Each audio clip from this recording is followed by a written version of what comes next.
Hi, everyone. Today I want to share a very real story with you. A story that many people may be going through, but few dare to say out loud.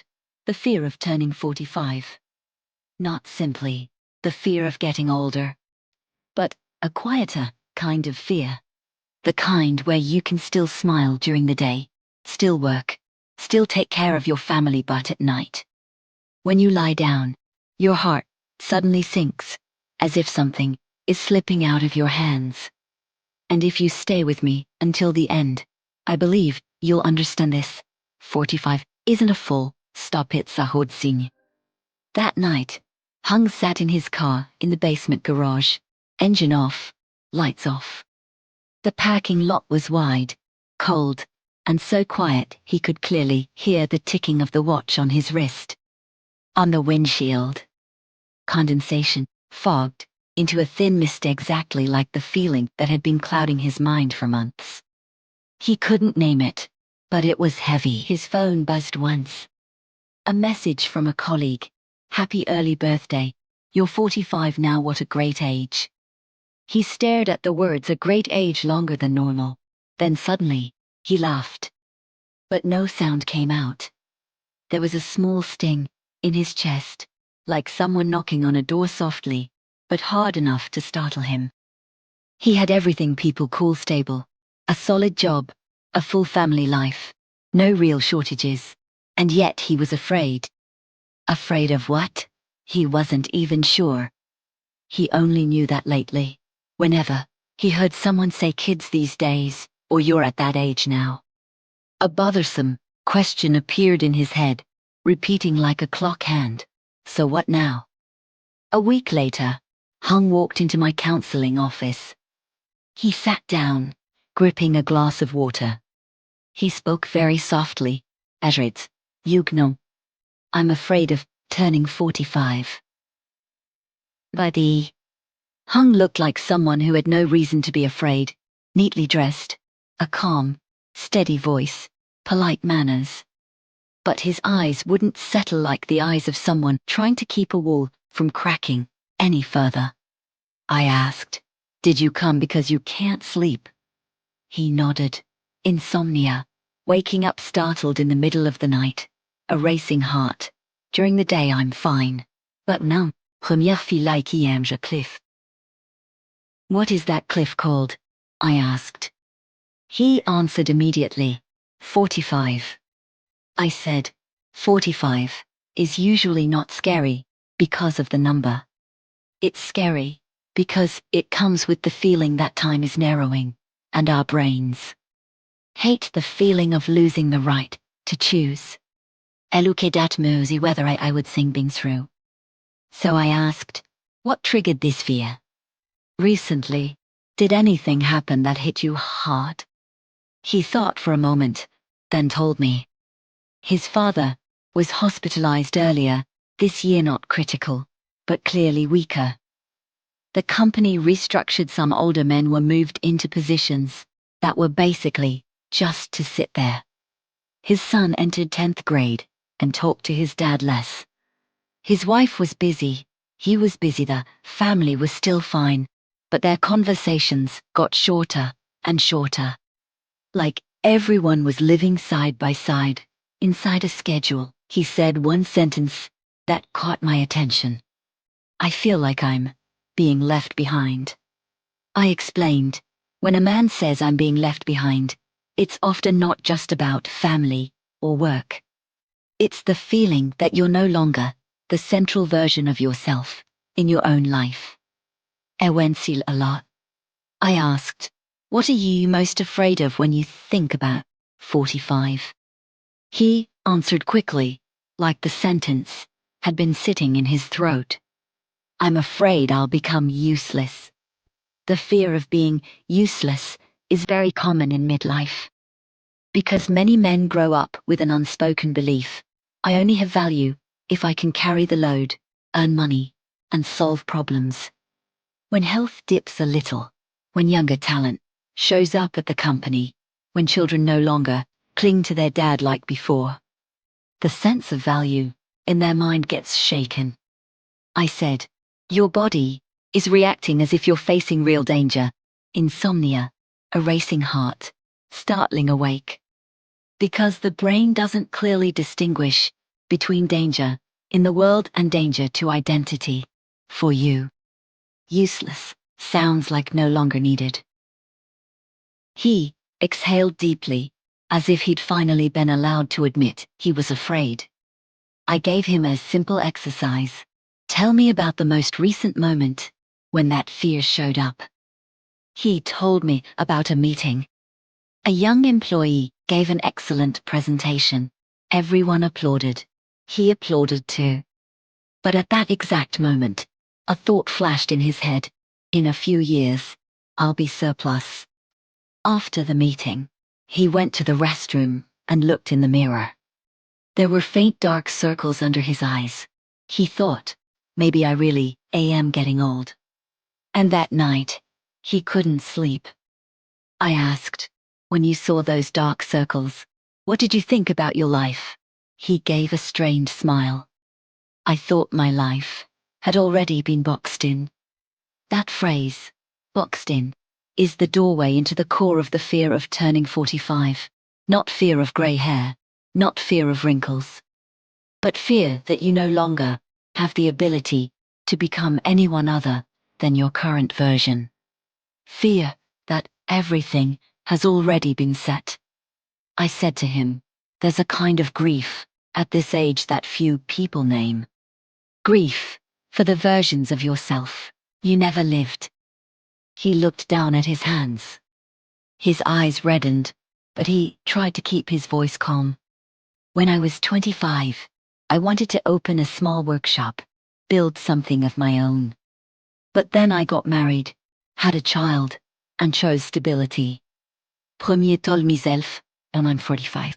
And looking back, the words when I'm free have disappeared. I nodded. So the real fear isn't 45. The real fear is you're running out of time to live what you truly want. In the next session, I gave him a 2-column exercise. Un column for what you personally chosen, a stable job, family, responsibility, safety. Passed over, the dream of his own workshop, time for himself, old friends, long trips, forgotten hobbies.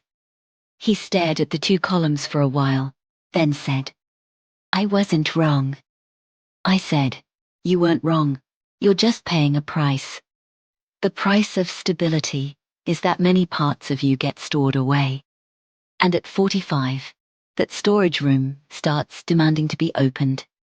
I didn't advise him to destroy his life. I only helped him understand. Change at 45 doesn't need to be a dramatic table flip. Change can begin by renegotiating with your current life, giving yourself back the small parts you've neglected. I asked, if useless is what you fear, then what does valuable mean to you? He answered, being trusted, being needed. But not only at work. I asked, at home, do you feel needed? He smiled sadly. I'm like the guy who pays the electricity bill. We touched on something that's often overlooked, loneliness in a middle-aged mariage. Not because love is gone, but because everyone is tired, because life runs on schedules, because each person is holding themselves tight. And when you hold on for too long, you think you're strong, but in truth, you're drifting apart. I suggested a small experiment. This week, try saying one honest sentence to your wife. It doesn't need to be long. Just one sentence. Lately, I've been scared. He looked at me like I'd given him a task harder than a strategy meeting, saying that feels weird. Yes, I said. But that weirdness is the wall. At 45, fear isn't a forbidden emotion. It's a signal that needs dialogue. The next week, he returned. His face was still tense, but his eyes were brighter. I said it. He whispered. H. How did your wife react? He laughed, this time a real laugh. She stayed quiet. I thought she was upset. But then she said, "I'm scared too." Just that one sentence, "I'm scared too," changed the atmosphere in his house. It turned them from each person carrying their own burden into one team. He said, "She's afraid of getting old, afraid the kid will grow up and drift away, afraid we can't talk the way we used to." She said, "She sees me like a wall, solid, but cold." After hearing that, it hurt. I said, "That's not pain to collapse. That's pain to wake up. You're moving from role to human being." We continued with an exercise: your 25-year-old self and your 45-year-old self. I placed chairs. He switched chairs to talk to himself. In the 25-year-old chair, he said, "Hey, 45-year-old me, do you remember? You once wanted freedom." In the 45-year-old chair, he answered, "I remember. But I'm afraid of losing stability." The 25-year-olds again. "But what are already losing?" I went this long time. And in that silence, he understood what he'd been avoiding. It wasn't just stability. He was losing meaning. I said, "There are two questions at 45. One makes you panic. How much time do I have left? The other gives you direction. How do I want to live the rest of my life?" The questions look similar, but the feeling is completely different. From there, we didn't talk about changing your whole life. Where tal queda bujurim. I gave him small actions that carried real weight. One evening each week with no work, no phone, just a walk or a drink with his wife. A small project of his own. Make something by hand. Relearn a skill. Try a small weekend business plan so he can feel he's still creating. A regular date with his child. No teaching. No asking about grades. Just listening. Care for your health as an act of self-respect. Regular checkups. Proper sleep. Light exercise, not out of panic, but out of love for the body that has carried you for 45 years. He did number 3 immediately. He texted his son, "This weekend, let's go eat pho. I want to hear you talk about your class." His son agreed, and strangely, after that meal, his son said, "Dad, don't worry so much." Hungry told it with watery eyes. Suddenly I felt like my son was taking care of me. I said, "That's right. Children don't need a perfect father. They need a father who is present." Bit by bit, his fear changed shape. It didn't disappear completely because no one stops fearing time. But it was no longer a vague monster. It became a signal. I need to return to myself. In one final session, he looked at me and said, "So 45 isn't all. It's real, as in that says what?" Asked. He looked out the window, where late afternoon sunlight was falling onto the leaves. A sign that says, "Stop driving your life on autopilot." Conclusion. On his 45th birthday, Hung sat in his car, in the basement again, but this time he didn't sit in the dark for long. He still received birthday wishes. The words "a great age" were still there, but his chest no longer stung like before. It felt only slightly heavy, like a suitcase. You know it has weight, but you're strong enough to carry it. He opened his notes and wrote one sentence to himself. 45 doesn't take away my right to choose. It only reminds me to choose consciously. Then he texted his wife, "Let's go for a walk tonight." He texted his son, "This weekend, want to play some light soccer." Those messages en plan.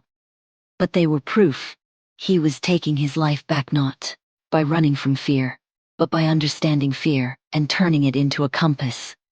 And if you've listened this far, maybe you carry a similar fear too, even if you're not 45 yet. Fear doesn't mean you're weak. Sometimes fear is simply a reminder. It's time to live more honestly with yourself. Thank you for listening to today's story. If it touched something in you, please give it a like. Leave a comment saying I understand so I know you're here. And subscribe to the channel so I can keep sharing psychological stories that are deep, easy to understand, and truly useful for our lives.